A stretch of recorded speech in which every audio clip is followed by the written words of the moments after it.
तो जब भी हम अहद अतीक को पढ़ते हैं, और ये दरअसल ज़बूर की किताब 37वें बाब की 11वीं आयत से है, और यहाँ पर लिखा है जब भी हम लफ्ज़ सलामती पढ़ते हैं पुराने अहदनामे में, और ऐसे ही नए अहदनामे में, पुराना अहदनामा दरअसल इब्रानी में लिखा गया, तो जब हम पुराने अहदनामे में लफ्ज़ सलामती पढ़ते हैं तो हमें इसका असल मतलब समझना होगा, और असल लफ्ज़ यहाँ पर यूं है शालोम, खुदा की तमजीद हो, तो ये असल लफ्ज़ है। अब जब हम इस लफ्ज़ पर आते हैं जो कि शालोम कहलाता है, तो इसका ये मतलब नहीं हमें सिर्फ सलामती हासिल है।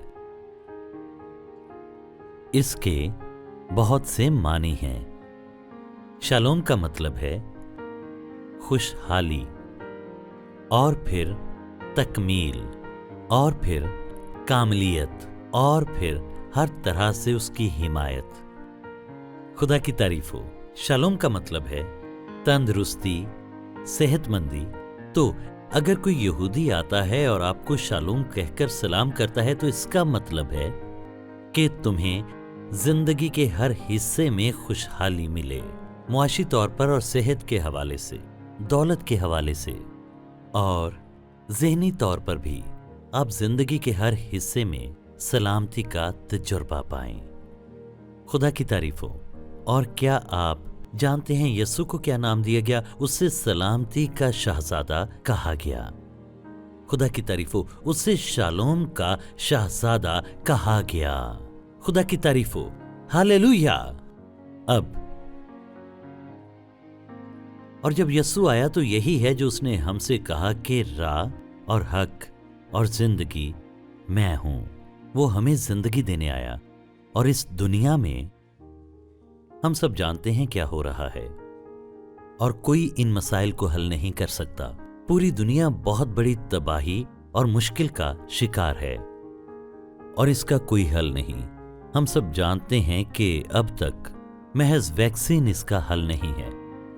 सही, ना मास्क मदद कर सकते हैं, ना ही वैक्सीन, और ना ही सैनिटाइजर, वाइप्स मदद नहीं कर सकते।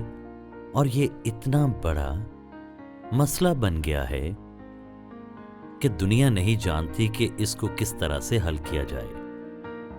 अब हमारे लिए इन तमाम मसाइल का वाहिद हल यसु का नाम है।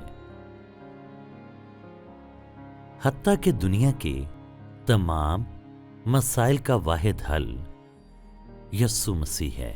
खुदा की तारीफ हो। देखें तो जब यसु आया और उसने अपनी जान सलीब पर दी, तो उसने अपना लहू हर एक के लिए बहाया। और अब ये हमारी जिम्मेदारी है कि इंजील की मुनादी करें और उन्हें ये बताएं कि सिर्फ एक ही हल है, और वो यीशु मसीह का नाम है। हालेलुया। तो चलें अब मत्ती की इंजील उसका 11वां बाब और उसकी 28वीं आयत पढ़ते हैं। ए मेहनत उठाने वालों और बोझ से दबे हुए लोगों, सब मेरे पास आओ, मैं तुमको आराम दूंगा।